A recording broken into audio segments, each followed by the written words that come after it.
من دون الله أندادا يحبونهم كحب الله. بسم الله الرحمن الرحيم، والصلاة والسلام على نبينا محمد وعلى آله وأصحابه وسلم تسليما كثيرا. سبحانك لا علم لنا إلا ما علمتنا إنك أنت العليم الحكيم. أستغفر الله الذي لا إله إلا هو الحي القيوم وأتوب إليه. اللهم انفعنا بما علمتنا وعلمنا ما ينفعنا وزدنا علما. biye araba suye hijriya bakele ani kemenani ani binani ani wolonfula saharu jumada le akhiri minye hijra sankalu worona bisuye wotani fulanay miladi nasaraw ka jate ba fulani mugani duru sankalu tani fulana bisuye wasabanay ambe dawla bu masjid rajago ambo kono درسوا شيخ الإسلام الإمام محمد ابن عبد الوهاب أكا كتاب كنو كتاب التوحيد بوندا منا كنني بوندا باب قول الله تعالى ومن الناس من يتخذ من دون الله أندادا يحبونهم كحب الله درسوا تمناني بوندا إندامنا wakati sera kanto adamina la anko bonday lañine muñe shewun abafe lañine muñe kayirana kanu dobe unu ba fo mimma bato kanu kayirana oye ala bato de ni mogo minye danfen wore fara ala ka o kanu da iye mushrikiyake kanu dobe oye bato de ni ye do fara ala kawla do oye mushrikiyake parce que ala bato abe fen sabadeka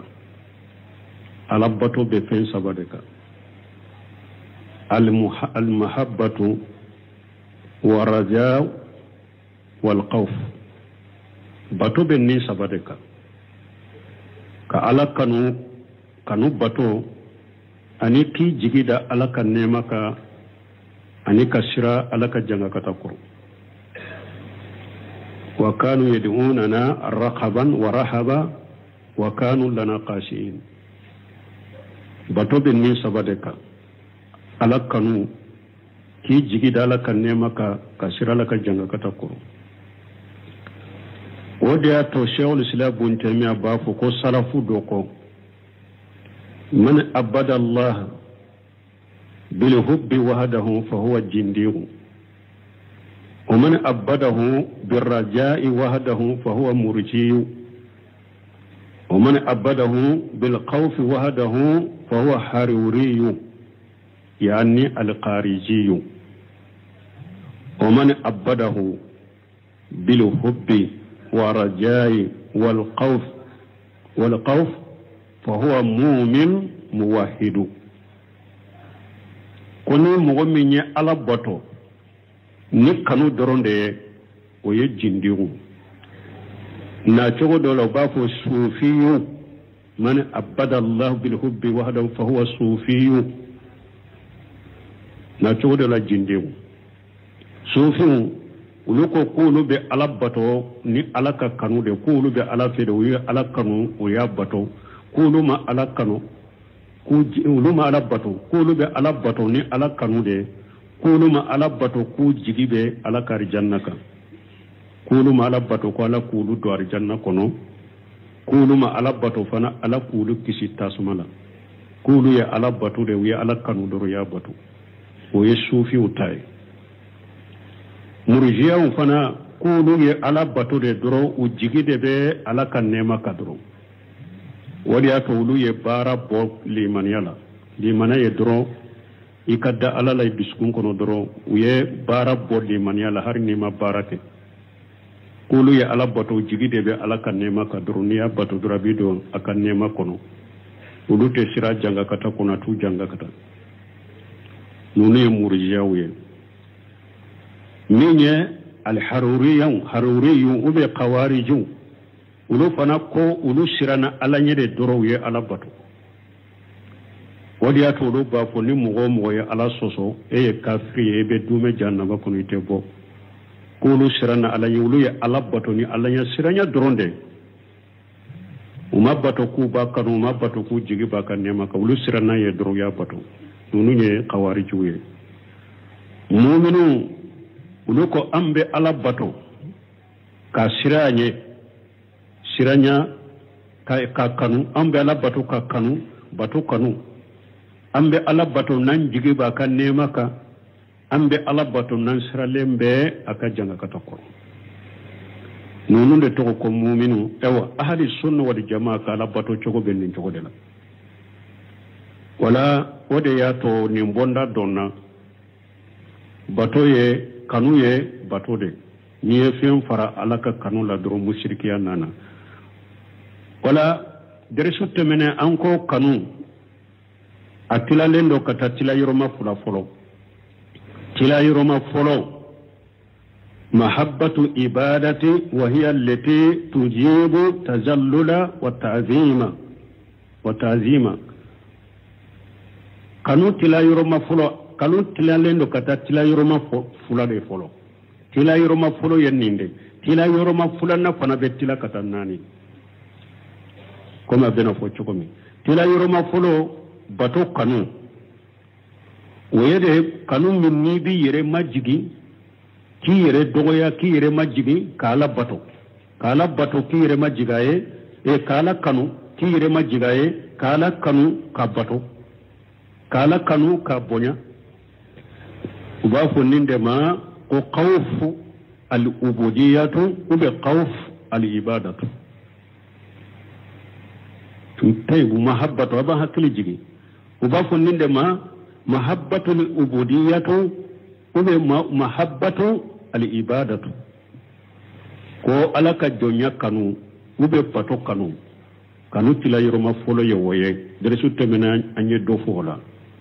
القسم الثاني محبة ليست بإبادة في ذاتها وهذه أنواع كانوا تلما يرو فلنا ويد كانوا من يرجاتي كبتوي كانوا من أيرجاتي أو كانوا يرجاتي بتوتي donc o kanu betila وهذه أنواع o kanu ye noniya caman ye noniya naani u bɛ na fɔ minnu tɛ kanu bato ye noniya naani de dɛ mɛ kanu in bato in kɔni bɛ kɛ ala kelen pewu de kanu bato n'i ye fɛn wɛrɛ fara ala ka o la dɔrɔn o de b'i kɛ musiriki ye mɛ kanu cogoya filanan bɛ tila ka taa tilema yɔrɔma naani o tɛ kanu bato ye annawul awwalu bato minte ewa kanu minte bato kanu ye anko noni annani do noni afro al mahabbatu lillahi wa fillahi ka fendo kanu ala kama ka fendo kanu ala ye ani ka fendo kanu ala kola nin kanu min fulani nye nin yere jati te bato ye misali la ka ala ka cidenw kanu ka nabi ɲumanw kanu ka jɔn ɲumanw kanu ka alabatolaw kanu ko kanu ala ye o bɛ ko kanu ala kama karisa a bɛ ala ko min na k'ala bato in kama k'ala ko in kama ne y'a kanu nin ye de kanu min bɛ kɛ ala ye kanu min bɛ kɛ ala ye o bɛ kanu min bɛ kɛ ala ko la o fila de don وذلك بأن يكون لجانب لها محبة الله kanu min bɛ kɛ ala kama ou bien kanu min bɛ kɛ ala ko la o ye mun ye maana min y'i sama ka taa nin kanu ma ala kanu de y'i sama ka taa o kanu ma ay kawna shay'un mahbuba lillahi ta'ala min asqasi kal anbiya'i wa rusuli wa siddiqina wa suhada'i wa salihin mana femmin kanu ala kanu de yi sama ni tara o ko sugu fana kanu misali la ko munun kanu ne do kata alama e ku kanu ko fasike ala bu fe ala bu kanu a misaliya be sika min asqas abeke hadama dawna kale anbiya ko min nabi nyumaw wa rusula ni chidon wa siddiqina ni chiyatigun wa suhadai ani shaydusu wa salihina ani muqnyumaw nunu ni mugoye ala bu kanu to ala be nunun kanu ala ka kanu kama katan nunu made ne fana bu kanu aw amanu ube ko do ala bu ka baraw do be ala bu kanu ko baraw kanu ni ala ka kanu ye ka salati wa jakati wa amali alkhair aw khair dhalika kumi salli ani jaka ani hera baraw ka ani ona nyogono ala be nunu fe ala be salli kanu ne fana salli kanu ala kanu kama kata sallima ala be jakabo kanu ne fana jakabo kanu ni ala ka kanu nye ala be hera ko kanu ne fana hera baraw kanu ni ala ka kanu nye wa khairu zalika nuna nyuqna wa hadha an-naw tabu lil qism al-awwal alladhi huwa muhabbatullah ni noni ya min fulani nyen nin tugulende be kanu noni ya folola kanu nuna folo ka ala kanu bato bo ni femmin fana kanu ko ala yo o kanu iya kanu ni sababu jumai iya kanu ni munye ala ka kanu ni noni ya be ala ka kanu no fede annahu sani kanu noni ya fulana mahabbatu isfaqi wa rahmati ka fen kanu ni be hinala ani neba nema وذلك كمحبة ولد والشغار والضعفاء والمرضى مثال لا كيدن كانوا ni mogo yidden kanu ibi hada made bange baga ba den kanu ni hinna kanu de ani nemali kanu ni be hinna la iba nema ibe den kanu ni ode demisen fitinu hada made be demisen fitinu kanu ni munye hinna kanu ani kan nema ku ye kanu waddo afai mugolla fulen mugolla fulen kanu munna ibu kanu ni hinna kanu de hinna lende be mugolla fulen na ubu kanu wal marda bana bagato mugode be bagana patto do be iba kanu iya bana bagato kanu munna mana ka hinna la bana min bala ode kera sababu ye iya kanu ka hinna la ni bana sababu ye donc ninye kanu chogoya fulanay kanu munun yere jati te ala batoy annahu salisu kanu chogoya sabana mahabbatu ijlali wa ta'zim la ibadat ka fendo kanu bonya doro ka bonya ewa meima kanu ni bato kanu iya kanu re bonya kanu misali la كمحبة الإنسان لوالده ومعلمه ولكبير من أهل الخير مثال لا مغوكي إبانغ بغاكنو إكي فاكنو إكي باكنو إيو كانو ني بونيالي كانو دي أوبي هذا مدى إكي كرمغو كانو إيو كانو ني كبونيا كانو دي ولكبير من أهل الغير ube hera mau chokorbon munu makorban munu nye hera mau ye kunu kanu unu kanu puru ku bonyade ninde kanu chogo ya fulana kanu munu jati te batoye annahu radu nuni annanina mahabbatu tabi'iyatu kanu minni hadamade yan natri de jako ay kanu nun kanu umakanu ku bonya imakanu fana awa imu kanu fana ni bato kanu ye imu kanu fana kubu bonya me hadamade na yire de tabayya ye ni nyede ibe nunun kanu o kanu sugun ka mahabbati ta'ami wa sarabi ko me hadamade ka dumuni kanu ube ika mi jin kanu wal malbas ube ika don fini kanu wal markad ube ka yelen kan fe ka kanu wal maskan ube iki ka so kanu ika do ka kanu ube ka furmuso ka kanu ubafu nunu ne ma mahabbatu tabi'iyatu nunun kanu nunun te batu kanu e ni hada madam minye nunun kanu bashi te nunun kanu la nunun kanu daga lendo nunun kanu beke bashi yoro juma nu kanu kera sababu yala ka wajibi toy nin kanu daga le munun fule ninye nunun ba ke kima bashi yoro mi nu kanu kera sababu yala ka wajibi do toy ube kanu kera sababu yala ka haramu doke o kanu no kanu be haramu kai o yoro de la sunu nunu be kanu daga lenye mahabbatu tabi'iyya wadi yato ni mogodo sisa ni iskalatu do nanana ma na ko ni ala ko qur'ana ko la tajidu qauma yu'minuna billahi wal yawmil akhir yuwadduna man hada Allah wa rasulahu walau kanu aba'ahum aw abna'ahum ila akhir al aya bo ni mogodo nanani ni ko ala ko yite mogo soro min ye mu'mini ye na be mogo kanu min ye ala soso ka tiden soso har no ko re fawni dawnu balimaw ni balibeba o kabila de kata do ni mogo do nani masa ko aywa ala ye nin fo qur'ana kono e ka muso min fana fure ni ye yahudiya muso de do e ya furu e ka muso min fana fure ni nasara muso de do e ya furu est ce que eti muso kanwa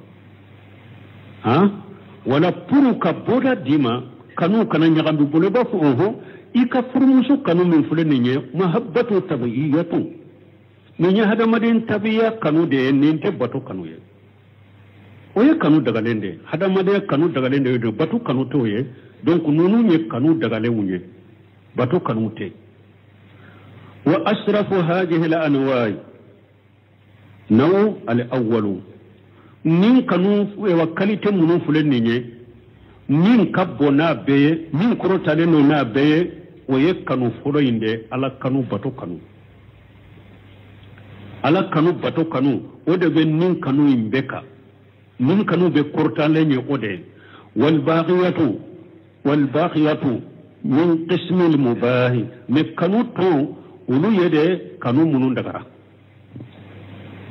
ala kanu bato kanu indoro ode korotale no ode belebele baye ode korotale no kateme kanu sugu imbeka donda nyire la nyine de shegu nyire la nyine yode ala kanu bato kanu ikana fion fara ala ka ode la sirku ya bi soro yoro de la sino kanu to nunu ulu dagara ube haramu ye kat yoro juma nyo fo sarahu kono kore yake katana kumala illa idha aqtarana biha ma yaqtari ta'abbuda sarati ibadatan fonnin kanu dagale munun fulen nye fonni fendo tugurula munun be bato kode yira abe labaka ke bato ibulo o werla nin kanu dagale mun fulen nye usugu do be kima bato e nin kanu dagale mun fulen nye asugu do be kima haramu e asugu juman be kima bato ya bode fo nin ye kanu dagale unde folo men nin kanu dagale ado ni bato yera la abe labaka ke bato e fal insanu yuhibbu walidahu mahabbata ijlal wa ta'zim hada maden fulay ibi bange baga fe bonya kanu be bange baga kanu bonya kanu wa idha aqtarana biha an yata'abbada lillahi bihadha al-hubb min ajli an yaquma bi birri walidihi sarati ibadata mais ibange baga ka kanu min fulani nyanko kanu daga lendo bato kanu te ale yere jati la folo mais ni ay ka bange baga kanu tera sababu ka ewa ka nyuman ke bange baga comme ala ya nyini fe ke bange baga la do chogomi ka nyuman ke bange baga ka bange baga kanu kera sababu ka nyuman ke ka bange baga ka ke bange baga la bato baga aha nim bange baga bato be yele maka ke munye sisa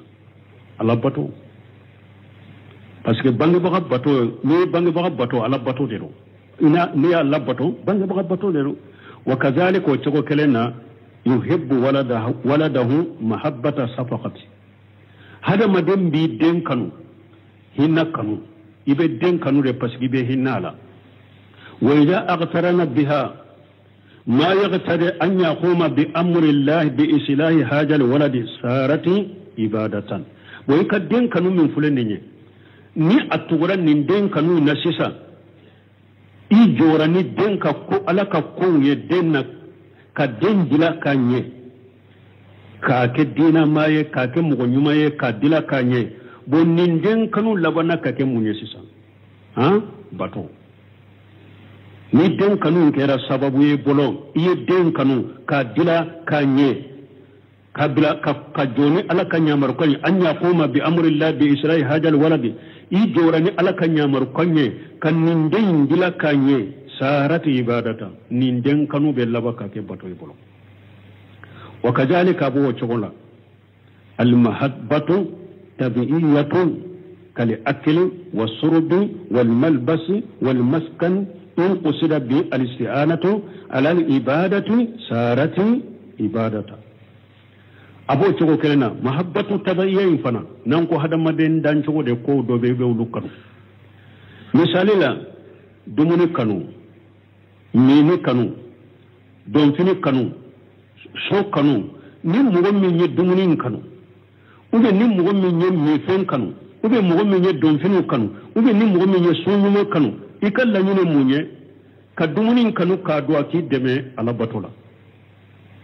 ye dumuni kanu ka do aki deme ala batola iye mefen kanu ka mi aki deme ala batola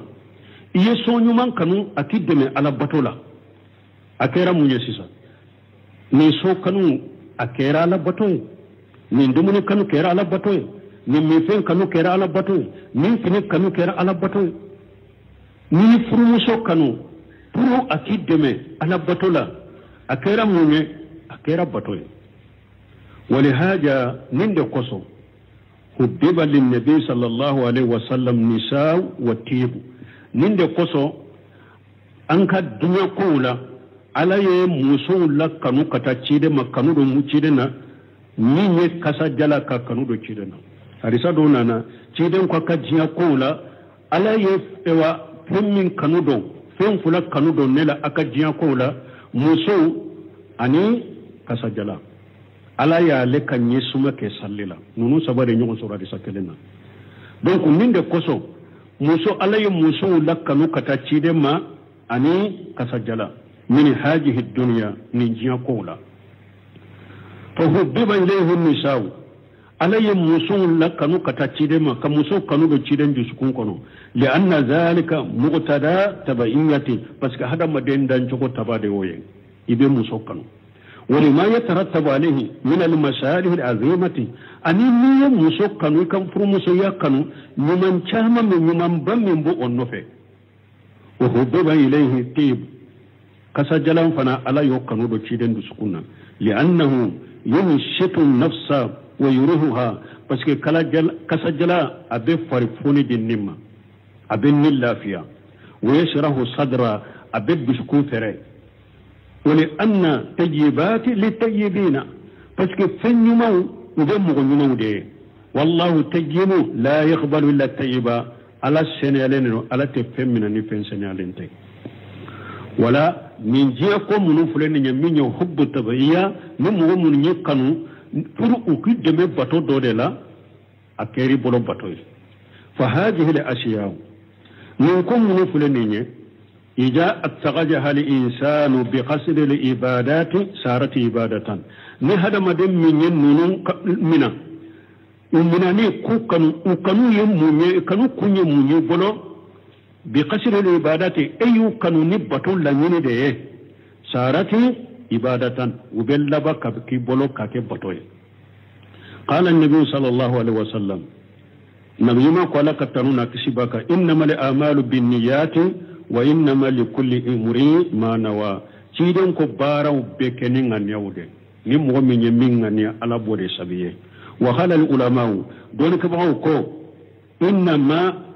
إنما لا يتم الواجب إلا به فهو واجب دون كما هو كن من تسك الدفع إنما ما لا يتم الواجب إلا به فهو واجب فمن الواجب تسك الدفع ناي فودي كاكي وكما سنبك واجبه مثلا يكون واجب دي من واجب من فلان نيه pour ni wajibi kashe kaki bolo foi kan ninde ke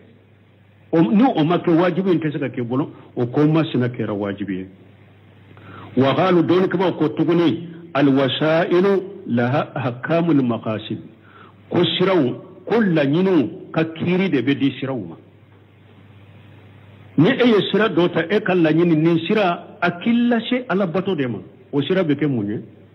bato me eni e shira dota o shira billa she haramu de ma o shira be ke munye haramu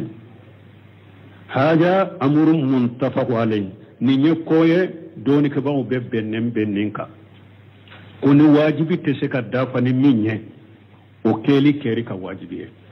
ewa ko ewa kiro ewa shirawu fana ko ewa shirawu kala nyini shira billa shel la nyini minna ko kiri de be di shirama don ko bennin qaida wala وقد ذكر المؤلف رحمه الله في هذا الباب آيتين مؤلف على كنما أي آية فلفو نمبوندلا الأولى التي ترجم بها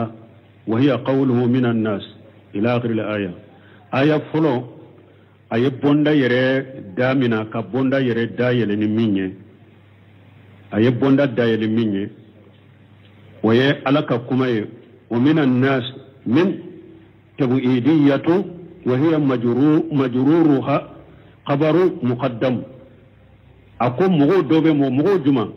سالو فوزاني بوفو إيانة مستفيد المشركون من فلان تبعيدية من تبعيدية مانا من فلان هذا ما دون دو بيت مغو جمع مشركون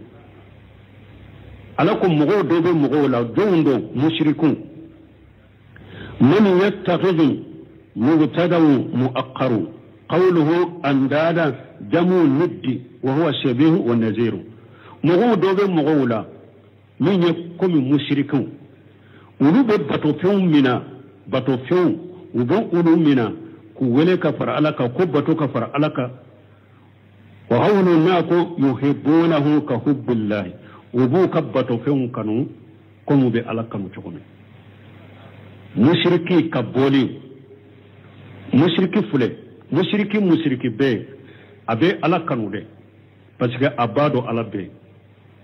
tawhid urububiyya abo sabati alai abado ala be mais ayeboli bato kafara alaka donc ala kanu ba du sukun kono de mais ayeboli fana kanu kafara alaka akan ka yire dogoyanni majigi min ni bato min ke alaye abo nyogona ke bolinye donc abe mushriki be ala kanu mais abe boli kanu kafara alaka ube mushriki do be se be mimbe e wa mabatola ni sheikh batola no warije batola wiye abe ala kanu mais ba soro abe walijun kanu kafara alaka abe kaburu tigin kanu kafara alaka donc andada yuhibbunahum qur'aninde mogo dobe mogo la mushrikun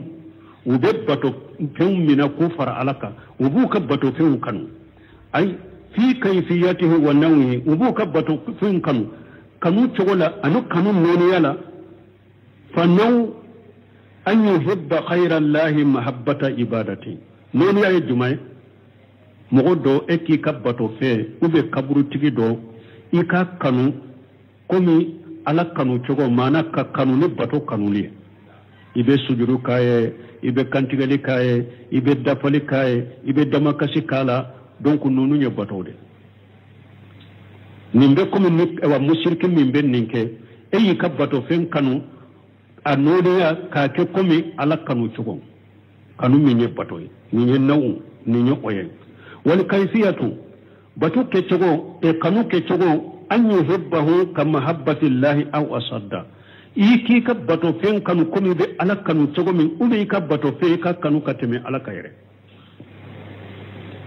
hatta inna ba'dahum yu'ajjimu mahbubahu wa yukharu lahu aksara mimma yu'ajjimu Allah wa yukharu lahu wala muslimin ko hari adobe ulubu kakkanu fe ubabonya ube kele ya ala kadima ye min kacha ani min kabbo ala yere tay don be u kappa bato fen kanu fe bato fe uba kanu la kanu min kabbo ala yere ka kanu ye don be keleya u kabbato fenna kateme ube kele ya minke ala yere misali la falau qila ahlifu billahi la halafa adon ni ko akakkali ni alaye abekali wa huwa kajibu wala yubal na ko akakkali abekali ni alaye galonka makositala na ko akakkali ni alaye abekali ni alaye galonka amma kositala wala qila ahlifu biniddi lam yahlif wa huwa kajibu min ni ko ma ikabbato fe ikali na ya suru galonde babulo atekali ikali ni woni jo fulana ya tekali ni galonde babulo ikali ni min kaburu tige atekali ni galonde babulo wa haja shirku akbar ni mushrike ya kumba bade mushrike mi kaburu batola min ni boli batola min ni ka boli bato bi ka kaburu tige bato e kanu bori batola min ni ka bori kanu ube kaburu batola min ka kaburu tige kanu ka se min degerema nu ko ukakkali ni alay ngalonka ibe kalini alay ngalonka ima ko sitala me nu ko ukakkali ni alaye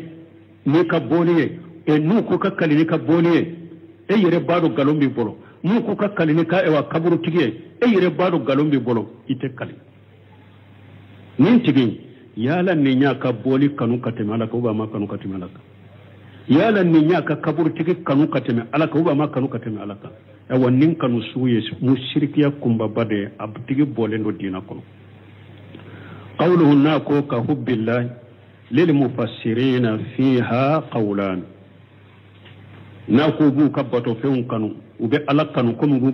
bu kabbato feun kanu chogomi tawsir kelaw bolo kuma fula bala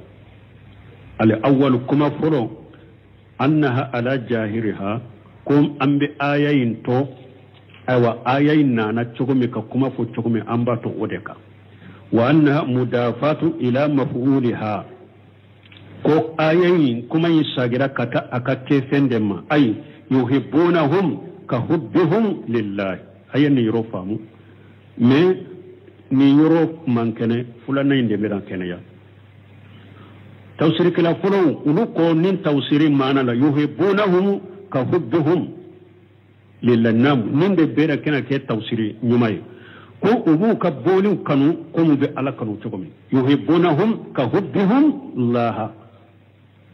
mushriku do mushriku la ubu ka bato fun kanu ko mu ube ala kanu chogomi wal maana yuhibbuna hajil andada ka mahabbatillah donc mana be ke sisa ube nim bato fun kanu ko mu be ala kanu chogomi fa yajalunaha شركاء لله في المحبة وبو كبتو فين فرع على كنولا لكن الذين آمنوا أصد حبا من هؤلاء لله وهذا هو الصواب من مؤمنون يمؤمنون ولوك على كنو كجلة ولوك على كنو كبو كتب مسركوك على كنولا دونك نين توسير فلو دي صوابا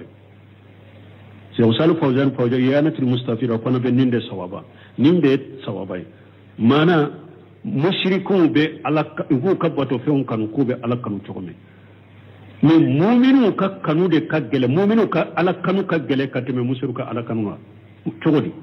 parce que mushriki ka ala kanu fule kanu wore faraloka parce que ale feun wore kanu ka farala ka kanu wore farala le taka me mu'mini be ala kelem tawde kanu bato kanu donc kanu ka gele mu'minu ka ala kanu ka gele kateme mushriku ala kanu la parce que mushriku ka ala kanu fen wore nyaga bilen bola mu'minu ka ala kanu fo nyaga bilen tola kanu bato ko ni lube ala kelen pewde kanu bato kanu la asani mana fulana anna al ma'ana ka hubbillahi sadir min al mu'minina ay ka hubbil mu'minina lillahi fayuhibbuna hajil andada kama yuhibbu al mu'minuna kama yuhibbu المؤمنون الله عز وجل ما نفلنا يموني كم مشركو دوبي ويبتو فون دومينا وبو كبتو فيون كانوا كم مؤمنون وبو كبتو فيون كانوا كم مؤمنون بألا كانوا تقولي ما نفلنا يتوسير كلاو بلو مشركو دوبي ويبتو فيون دومينا وبو كبتو فيون كانوا كم مؤمنون بألا كانوا تقولي وهاجا وين احتمله اللفظ no semenu ko harinna ya soro kono fo chogo be ninta lakinni shiyahu ya abahu me kolo sama chogo be banina harinna ya soro nimbe se ka dokumala me kolo sama chogo ni kolo na chogo be banina لأنه لو كان المعنى ذلك لكان مناقضا لقوله تعالى فيما بعد والذين آمنوا صدوا حبا لله نا ياسرم ما نا ينinde bo ala yere min fo kuma labayna abe kuma ndamina gurja ni be kuma nununa a ni ko mushrikun bu ka botu bolu kanu komi mu'minu be ala kanu chokomi yen fo aya kun folo aya laba e ko mugo munu mu'minu ya uru kala kanu kabbo katemu musru ka kanu makatu kabbo dima kuma folo mawriwa kuma folo ngurjara wala nimana fulana salente wote sawabaye tawsiri folo nimana folo yinde sawabaye wa kanat mahabbatul mu'minina lillahi asadda wala aya laba imbayira ko mu'minu ka ala kanu de kagele لأنها محبة وكانت محبة المؤمنين لله أصد منا مؤمنوك على كانوا بنينا كتم مسلوك على كانوك لأنها محبة خالصة ليس فيها شرك بس مؤمنوك على كانوا قلاسلين شرك تعالى فمحبة المؤمنين أصد من حب هؤلاء لله ولا ودياتو mu'minu ka ala kanu ka gele ka temenni mushriku ka ala kanu ka iyado kuma fulana antila lola de ni ne kuma wurede ha wa kanat mahabbatul mu'minina lillahi sadda musawna fule ka yirla munna ni ala ko mushriku dobe wiye bato fewmuna ni ku kanu ko mumbe ala kanu chokomi wiye ala kanu wiye ka bato few kanu ko mumbe ala kanu chokomi mu'minu ka ala kanu ode kagele kateme mushriku ala kanu ka abafe ko de korofuye bo munye to mu'minu ka ala kanu ka bo mushriku ka ala kanu ye parce que mu'minu ka ala kanu ye kanu kala silinde shirku tala mushriku fana ka ala kanu nyahambe bala shirku bala wulu ye fengore kanu ka fara ala ka donc ode yato mu'minu ka ala kanu ka bo kateme ni mushriku ka ala kanu ka fa in qila mu ko shisa قني يخده قني ينقده في جهن الإنسان موكو أبسكنا هذا مدينك حكيلا أن المؤمنين يحبون هذه الأنداد نظرا لقول أصد حبا لله فما الجواب نمو دوكو سيسا أبسك بلا دوكا حكيلا ni alako mushrikun ye bato fiyon munawu kanu komu be ala kanu chogome mais ala mu'minu ka ala kanu wode kabbo wode kagele ka keme mushriku ala kanu ka do be se ka famu ja iba soro mu'minu fana be ewa mushriku ka boli kanu ola ni ala ko mu'minu ka ala kanu ka kagele ka keme mushriku ala kanu ka donc iba soro mu'minu fana o be mushriku ka bolu kanu do bu dusukunna ni mo do yen ni fanye ujiba amba tigi jabi أن اللغة العربية يجري فيها تفضيل بين شيئين وأحدهما قال منه تماما نمو دو ين فامبا جابان بفوها لغة عربو كان لغة لا عربو كان بسكا فسمنتيا دو فين فلان نيغون تي كاسرو دوي هيرا سيتالا وبي عربو كان ومنه قوله تعالى ودو يمون يالك كما ألا من كورتالينو أصحاب الجنة يومئذ خير مستقر وأحسن مقيلا ni ala ko arjanna dunkew ko yomal qiyamah don ko be sabati yoro nyumana anittile mina yoro nyuma ma anna mustaqarra ahli an-nar laysa fihi khairu kafraka ya la tasuma dunkew sigi yoro hera balawa hera tala me ala ko ewa arjanna dunkew kunu be sabati yoro nyumana anittile mina yoro nyuma yala o bayirawa ko ewa tasuma dunke fana be sabati yoro nyumana anittile mina yoro nyuma merjana ta dunke de kawsuye o boyirawa o teyira wa qala ta'ala alakum masamin qur'anen allahu khairu amma yushrikun aya wurela ala ko yala ala kelem de bato kanyiwa ala de kanyiwa ube aw be bato fen munun fara ala ka ulu de kanyi yala ala ni bato fen ewa ulu be saka bila nyogon na ko hera be ulu lawa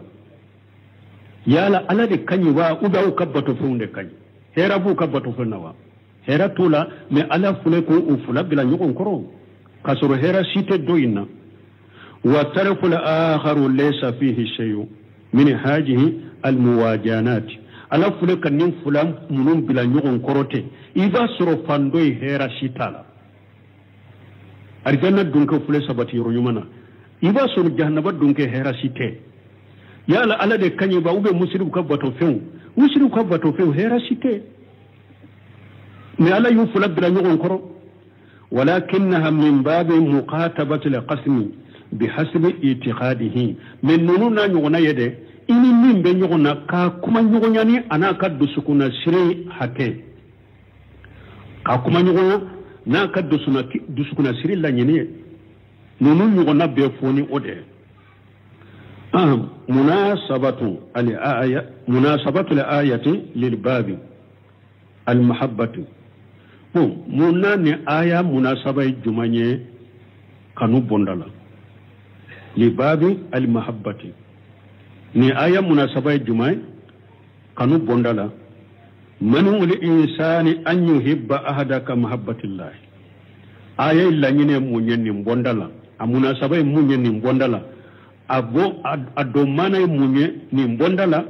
adomana yede ka hada majem bali ikana fuy kanu komi be ala kanu tagomi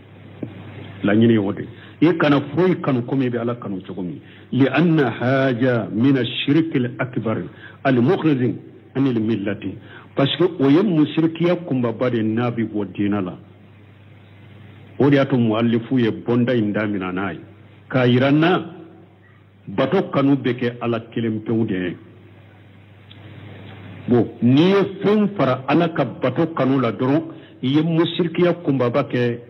من بلا ودين كونو وهذا يوجد في بعض العباد وبعض القدم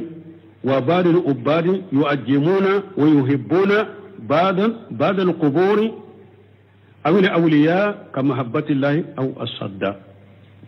من يسمونكم وهذا كم من فلنية يوجد في بعض العباد أكون نمبسر باتوكلاو دولا يري باتوكلاو دو نمبسر ولا وبعض القدم ani barakelaw don ube munun bila kaburu gardien la nu be kaburu kolosi kaburu gardien kaburu batola ube gardien munun bila kaburu gardien lila ube u ka bato fun gardien ni be ulu fana do soro abe bato kelaw do soro abe gardien do soro fa badul ubad bato kelaw do yu'ajjimuna ube bonyaleke wa yuhibbuna ba'da al-qubur ube kaburu do ube ulu kanu awili awliya ube waliju do kanu ka mahabbatillahi aw asadda kono ube ala kanu chogomi ube kaburu tigi kanu ka boli kanu ka temala ala yereka nimbe ari batiko la udola ni nye batoke la udo soro aye kaburu barake la udo soro kaburu bato la ube munum bila kaburu la ube munum bila ukabatu fe ngoro abu do soro bato kela do aleka kaburu tigi abo bonyo ube wolijon abo bonyo ko kanu ko abe ala kanu chogomi ube abe akaw ewa kaburu tigi kanu kateme ala yereka ube abaka wolijo kanu kateme ala yereka wakadhalika badul qadam aw barakela udogo chogo fanala tajiduhum yuhibbuna haula urasai ibasru barakela udobe ubu uka ewa bidia kuntigi ni sufi kuntigi ni katagotin mununu musiki kuntigi munun fulani nye ibasro ubu ufe aksara mimma yuhibbuna Allah ubu fe kateme ala yereka ube ala kanu chogomu ubu ka ewa musiki kuntigi kanu chogomu de ubu kanu kateme ala yereka obe kalande undola sufi kalande undo kaburu batulaw kalande unfana nimbesoro ulo fana la ugo kam musirke kuntigu kanu komo be ala kanu chogomi ube ugo kam musirke kuntigu kanu ka chaya kateme ala yereka o yu'ajjimuna hum ugo kam musirke kuntigu bonya aksara mimma yu'ajjimuna Allah kateme ala yere bonyalika qala ta'ala odi ato ala ko masami ala min kortale no aya dola wa qalu rabbana kalande umba fo yomal kiyama do munu nyetta hutu bato katugo ko unyema ko kanu kateme alaka ka kele ko ye jiyan kono ku kadru ko bo amma fo ko fa adu be kele ya aka woli duye ka so ate kele ya minke alai ni ye aka woli du lagosi ka fo aw ben nin kabur baton so sali fawjan ko o bange yantu musafidu kono ako adu be abe woli du min bato abe kaburu min bato ni ko aka kaburu bato min fule nimbe ngalon ni nyefu ada dono ke boka keleke abe shika hari mugo faga akama abe shika mugo kele o kama abe dini ka mugo kele kama ka seme niye ewa ala tauhidi fo ni tembo imbato rafara kafara alaka ni alaka ewa dina dankarila ala nani na yere fora ala mayre ate dini olade me e ka fo aka woli jima ban e ka fo aka sheku maban e ka fo abe kaburu mun bato e ka fo maban ko lagosi bane doloki bebo abe funteni abe dini abe she adambela donc nunu nyugo nan yomal kama dore munun tumbe jiya kono nin togola nubu kan nyemon ubu bonya ku kanu kateme alaka lahara wa halu ulude bafo rabbana inna atana saadatana wa kubra'ana ya bafo antigala kanto jiya kono anyan kan nyemon anan kan mabau an tugura ulude ko fa dalluna shabila ala uyam fili kabu ala kasirama rabbana antigi ala atihum jafayn min al-azabi ala la jabat dubule ajiri ka dubule ka dumaya wali anhum lanan kabira iku danga min ka bokko sobe ha yomal kama do kala ndem ni be ewa ika karamogo imbonya ibi ka woli jobbonya ibi ka karamogo bonya kateme alaka ibi ka karamogo kanu kateme alaka qiyamai ka kuma de fulani nya jannaba kono ni be jani jahannaba ko yo o yoma tukhallabu ujuhum fi an-nar فيقولون يا ليتنا كان الله واتانا رسولا دم نوبو يدو يري ما جهنم كونو كوجاني وبافون او نتاسا هل انتم بجان كنا انتم كالبتو انتم كتبو تشيدنكو آيات توري فلاني نبو سيمونو جافو وقالوا بافو ربنا أنت قال إن آتانا سعادتنا وكبراءنا فأدلونا سبيلا أنت قال جيانكونو أنك نيما أنك مابو أنت ولدكو وينفي لكبوئي على كسرما ربنا فاتهم الجافين آتيهم الجافين من العذاب ولأنهم لانا كبيرا على إكلا جبت دولك دوما جهنم كونو يا بي إكو دنگا من كبو jinya kono inya bilena ko min la gosira de i funteni la ko min la gosira i dimena ko min la gosira ka ke ko min nimbe bo i do ke bora min e wan de ko ni kamade ko alla gosira de yomal kama do jahannaba kono e rede ba ko ala ka jahannaba tasma dubule ka damay ko ala ka danga min ka bokko sobe awbe nimbe folen ko fere aw ba fo kan nyogon nega ya kan nyogon halaki jiya kono ya kan nyogon halaki jamana kono ya ko beni ka tabulu beni ka tasira be kitta fo be kitta kala na nyana bon lagara nyana boli bette meninka mugo yi kabbato fe ube kaburu tigi e ya kanu komi be ala kanu chogomi ube ya kanu kateme alaka ka bonya komi be ala bonya chogomi ube ya bonya kateme alaka akera wodi joya akara shego yo akera mabaye akera kaburu tigi yan anyana boli ye minye nye dawde be yele ma janna ba kunu ki jani anyana boli ye ode ambe ala dele alaka silamo kisoma ni ala ye hera kanu ni minye nunum melen kope hoja joraka ala ka tubu no yo ka sage kata alama ala kilim to ka bato jamana kuno fen kana bato ka faraka fen kana wale kana faraka fen kana kanu ka faraka kanu ewa bato kanula fen kana bonya ka fara alaka ewa bonya bato la ambe ala dele ala ko ke jamana demuni ka hakilima doma ka sage ka tubu kata alama aben ni sheku bato ni wali jo bato ni kaburu bato ni kantigeli kaburu la dama kasi kaburu la woro bila kaburu ka ko be mako yirala akana saka de ambe konnen jamin ka wiye ala kama kana saka de ayetubi ka bola sani saya ka usoro ربنا آتنا في الدنيا حسنة وفي الآخرة حسنة وقنا عذاب النار ربنا لا تزغ قلوبنا بعد إذ هديتنا وهب لنا من لدنك رحمة إنك أنت الوهاب